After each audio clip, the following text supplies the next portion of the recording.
Pittsburgh Steelers ship feels like it's sinking, but it's not over yet. And this season has a long way to go. And there's one reason for optimism. There's one reason when you look at the Steelers and their brass and everything that they're capable of, you can't rule them out because this is not the same Steelers team that they've had the last 4 or 5 years. It's different. It has key pieces that are different. It has one key piece, the most important piece that is different. And because of that, maybe all they got to do is get into the dance, which is a challenge on its own, but something that Mike Tomlin thrives in, something that the Pittsburgh Steelers seem to always find themselves right on the verge of. And the reason that this year is different is not DK Metcalf or Jonnu Smith, and it's really not even Jalen Ramsey. It's the fact that if they do get there, this might be the first time in a long time that they have the quarterback to do something and the pieces around that quarterback to actually help him. What's going on, everybody? I'm Noah Strackbine. Thank you for jumping on to another episode of Steelers to Go, your daily dose of Pittsburgh Steelers news and analysis. Find us on youtube.com/All Steelers Talkers. Subscribe anywhere you get your podcast. Before we get going, hit that like button. Can't thank you enough for that. I come to you every morning, Monday through Friday, with a little bit of news, a little bit of analysis. And today we're talking the Pittsburgh Steelers and why this season is not over yet. I know yesterday that if you jumped on the show, I was a negative Nelly. I was a negative Noah, as they called me, and things were not good. I was talking Mike Tomlin and how things could be over and how this may be the beginning of the end for the head coach. But I told you and I promised you all that I would take some time and find some positivity. And in that reflection, I started diving into Aaron Rodgers and the Pittsburgh Steelers and the playoffs and how things are going to shape out. And really, it all kind of clicked that all you got to do is get to the postseason. Once you're there, none of it matters. It does not matter what your record was. It only matters who the players are on your team and how good they can be from January until February. How good can that group of guys consistently play? And I'm not saying that everybody is going to play evenly. I'm not going to say that everybody is going to be perfect. What I'm going to say is this, that since Ben Roethlisberger has been here, the Pittsburgh Steelers have not had a quarterback that you thought could win in the playoffs until Aaron Rodgers. And there's one difference between when Ben was here finishing his career and where Aaron is today that gives you hope that the Pittsburgh Steelers, if they got there, actually have an opportunity with a real quarterback. When it comes to Aaron Rodgers, you look at a guy who's done it. He's beaten the Steelers in the playoffs. He's played in 22 playoff games.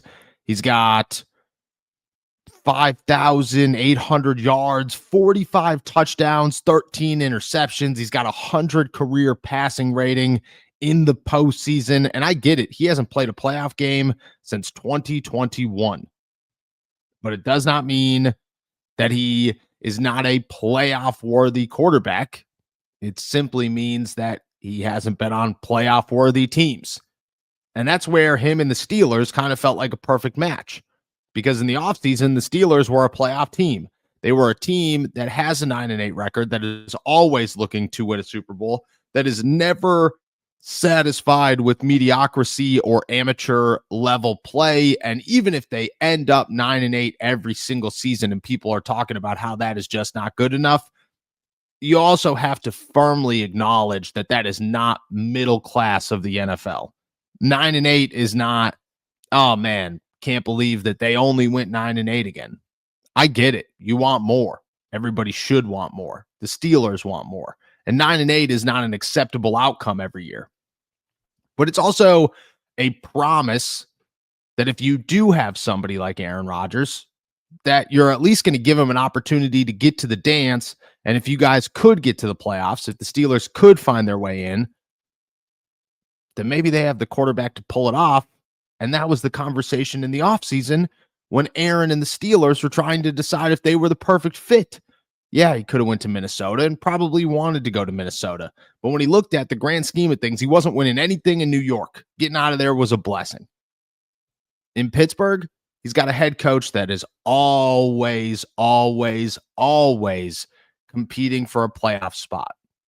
Always. And all you got to do is get there. This is the difference. The last time the Steelers had a playoff winning capable quarterback, Ben Roethlisberger was their QB. And Ben's a Hall of Famer, first ballot, no questions asked, one of the greatest ever, the greatest Pittsburgh Steelers quarterback to ever put on some cleats in Pittsburgh and walk out of that tunnel. But at the end, the Pittsburgh Steelers were hanging on by a thread.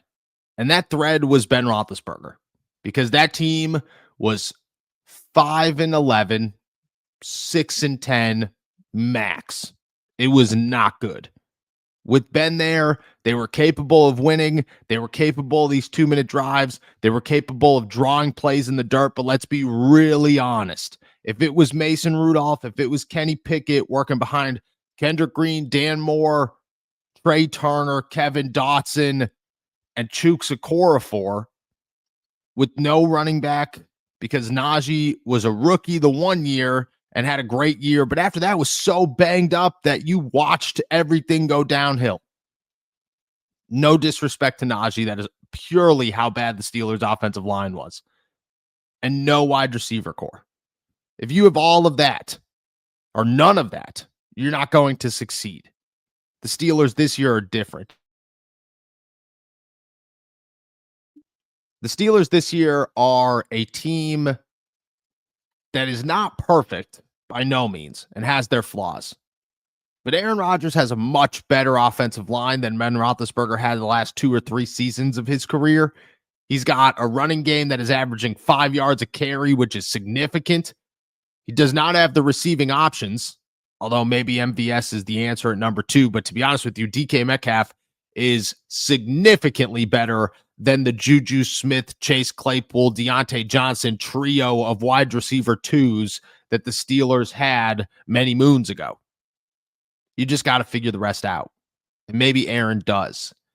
All you got to do is be able to protect him. Because if you could give him time, I could chalk this one up as a fluke. I could chalk the LA game up as something was off with Aaron Rodgers. And I can't pinpoint what that was, but something was off with Aaron Rodgers. But he's a Super Bowl winning quarterback. He's one of the top 10 greatest quarterbacks of all time. Top 15 if you really want to get nitty gritty, but let's be honest, you can make arguments. That's a guy that when you get into the dance could win. And there's a difference between when Ben was here and was working with literally nothing, doing everything. Ben was the reason the Steelers remained somewhat competitive, because Matt Canada wasn't. The offensive line wasn't. Najee Harris bending in a million different places because he was getting hit behind the line of scrimmage all the time, was doing his best, but he wasn't. It was Ben.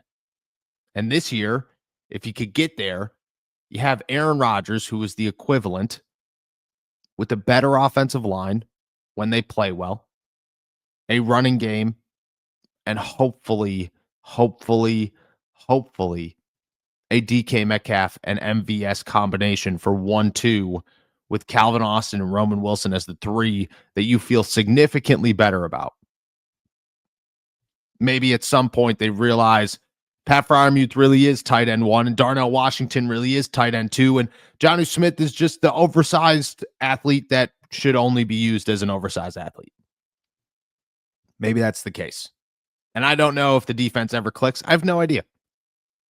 But what I do know is that in the conversation of where does the optimism come from, how can the Pittsburgh Steelers remain a team on the rise and a team that you can believe in, and we get asked all the time, if the Steelers got into the playoffs, can they stumble their way into the Super Bowl? 100%. 100%. You could find yourself against easy teams the entire route, or quote unquote easy teams the entire route. You could find yourself playing Baltimore and have a leg up on Baltimore. Jacksonville. I have no faith in Denver's offense. None whatsoever. There are teams out there that you could look at and say, maybe. But I think overall, if you gave Aaron Rodgers a real shot and put him in the postseason, you always have a chance. Always. And to me, that's enough to feel optimistic about the Pittsburgh Steelers. Thank you guys so much for jumping on to another episode of Steelers to Go, your daily dose of Pittsburgh Steelers news and analysis. Find us on youtube.com/All Steelers Talk. Check us out anywhere you get your podcasts. Before you head out of here, hit that like, hit that subscribe button. Thank you so much for doing both of those things. You can find all my work always at si.com/NFL/Steelers. And with that said, I'll be back later for the flagship show. Until then, enjoy another beautiful day in the Berg. Peace.